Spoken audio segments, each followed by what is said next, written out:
Heute ist Sonntag. Ich möchte mit meiner Weihnachtsbäckerei starten und habe jetzt alle Zutaten zurechtgelegt für meine Stollen.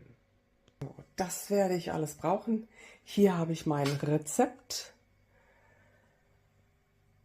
Alle Zutaten, Hefe, Eier, jede Menge Mehl, Milch, Zucker und natürlich Zitronat, Orangat, Butter und die 3 Kilo Rosinen habe ich bereits in Rum eingelegt. Ja, auf in die Weihnachtsbäckerei. Dabei lasse ich mir schöne Musik laufen über den Stream und stimme mich zu Weihnachten ein, zur Weihnachtszeit.